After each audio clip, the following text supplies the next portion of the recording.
Alright, so I think I got a pretty interesting video today, and that's because in Chapter 122, we finally got an explanation as to why the hero rankings are the way that they are, and we also got the history of them and how they all came to be, as well as with the disaster levels. So that's mainly just what I want to talk about in this video, all of the information relating to this subject, and I also want to clear up why the rankings are the way that they are, because that's one of the most recurring questions I get on this channel. It's like, why are the S-Class rankings the way that they are? Why is Super Rally Darkshine at number 11, and why is Zombie Man at number 8?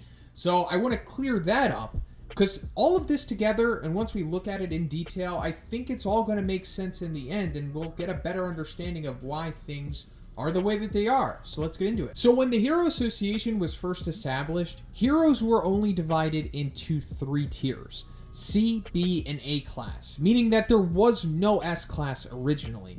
And I think this is because it's like implied that the Hero Association, or just the general population, wasn't even aware that beings like this existed, like super powerful humans that go like above and beyond what just like a normal powerful human, like what an A-class hero would be. So when assigning a class to a hero, the association took the following into consideration: actual accomplishments in slaying monsters, combat ability, contributions to society, such as helping others, and popularity. Those were the main categories that they used in order to rank a specific hero. So I think this might be clearing up as to why the S-Class rankings are the way that they are. So when we look at the bottom of the S-Class and we see like Tank Top Master and Prairie Prisoner, that's pretty accurate. Those two are more or less like the weakest S-Class heroes, so I think that more so goes into their combat ability. That could probably only take you so far. But when we see guys like Super Rally Darkshine, Watchdog Man, and Flashy Flash occupying 11 through 13, I think that's because they are probably lacking in actual accomplishments.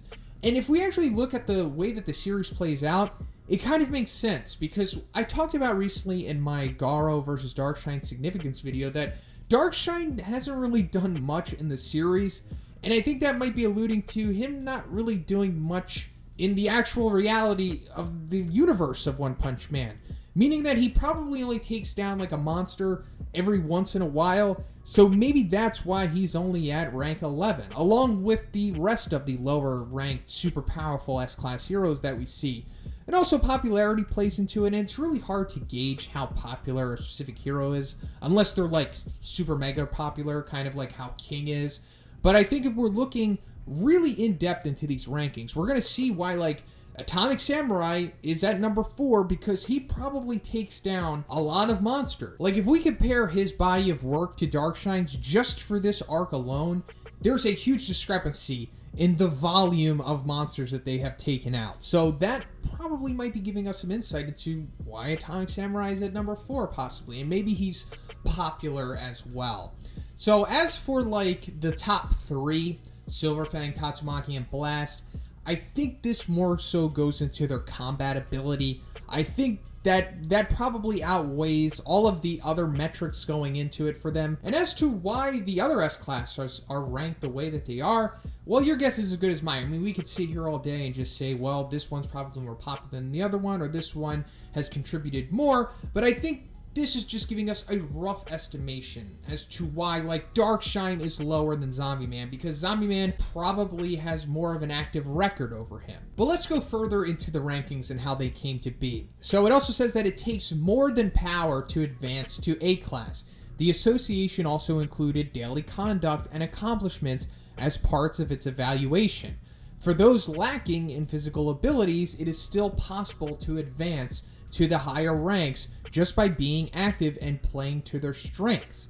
The establishment of this evaluation system led to a fierce battle that lasted over 6 months, where the rankings would see significant changes almost every week. So I assume that this led to like the A class and the high B class guys all essentially trying to game the system by farming crime in a way. Like they just went out there and tried to stop as much crime and slay as many monsters as possible to inflate their ranks. But this over-farming led to the discovery of Disaster Level Demon, which wasn't a thing until then and was probably the highest disaster level at that time.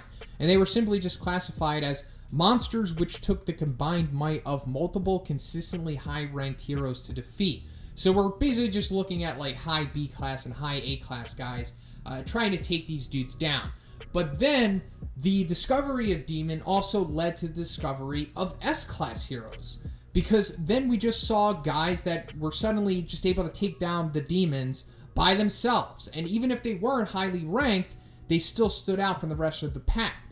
Because, like, for example, Metal Bat at this time was C-class ranked 223. And obviously that's not indicative of his strength. It just means that guys like Metal Bat and other S-class heroes weren't trying to game the system, because it goes on to say, in terms of overall accomplishments, their diligent hero work were constantly being overshadowed by those with resident high ranks. If this were to continue, it would become difficult to secure those with rare abilities. So I think that's also showing that why things are the way they are with the S-class. Like I was talking about earlier in the video, just because the most powerful guys are like in the lower ranks, it's not really indicative of how powerful they are overall, and their rankings doesn't reflect that, because there are others who just have more accomplishments that overshadow them. But it goes further into saying that, like, so a decision was made by the association that for individual heroes with specialized combat prowess that can rival an entire division of a nation's military, another classification was prepared. They became known as S-class heroes, and thus the new ranking was established. So let's go back to that line where they say can rival an entire division of a nation's military. So that might seem a little hyperbolic at first, but if we go back to Season 1, we see that it might be kind of true. So when we get introduced to the monster known as the Ancient King, who I made an entire video dedicated to, please go check that out. Before Tatsumaki is able to take that thing on, we see like a little military group stroll up to him and try to take him down. Like we see a whole bunch of tanks and other things like shooting missiles at him, and they don't really do much. But then like one S-class hero like Tatsumaki easily takes him down. So yes, Tatsumaki is not the typical S-class hero, but I think that goes to show that like these S-class heroes are so powerful that it is in fact true that they rival military power, maybe like an entire division. So after all of the rankings were finally established, we then got comparative scales for the heroes responding to specific threats. So for Disaster Level Wolf, it said that it's required for 3 C-class heroes or 1 B-class hero. And then for Disaster Level Tiger, it was said for 5 B-class heroes or 1 A-class hero. So that's when we started to see where they drew the line between A-class guys going against demons and S-class guys going against demons. And then as for Disaster Level Demon, it said 10 A-class heroes or 1 S-class hero. So this shows us how that all came to be, because Disaster Level Demon was originally classified as a monster that required multiple top-level heroes to take down. And then we saw that that also gave birth to the S-class. So that's why we're getting that comparative scale here for 10 A-class heroes or 1 S-class hero, meaning that an S-class hero is all that's really needed to take down a demon, meaning that an S-class hero at entry level is probably around demon level. Now, unfortunately, we don't have a comparative scale for Disaster Level Dragon, but if I were to take a guess, I would say that it's simply classified as more than 1 S-class hero or something like that. Considering that demon is 1, it would naturally require multiple to take down a dragon. As we saw that dragons are super powerful and usually need multiple S-class heroes to take them down. And that also takes into consideration, like, how did Disaster Level Dragon come to be? Well, if I'm just taking a guess, I would say it probably came into existence the same way that Demon did. Like, they saw monsters that were clearly way more powerful than demons. Ones that required more than just 1 S-class hero to take down. And of course, the surface level definition is a threat to multiple cities and whatnot, but we're looking at the nuanced ones in this video anyway. And then as for Disaster Level God, well, I assume that that's mainly just a precautionary level. It's just something that they denote as being the highest threat possible.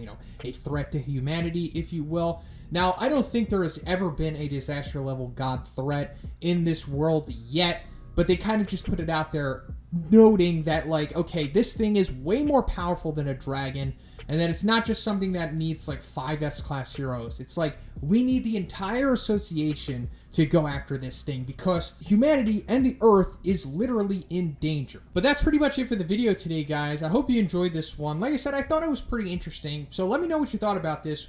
How do you think that the S-Class rankings are playing out? Do you think I nailed it on the head as to why the powerful ones are lower ranked than the weaker ones compared to them? But let me know. And if you liked the video, guys, please give it a like. I also have a Patreon, gives you access to a weekly Q&A. And if you haven't already, please subscribe as well. Have a great day, and I'll see you in the next one.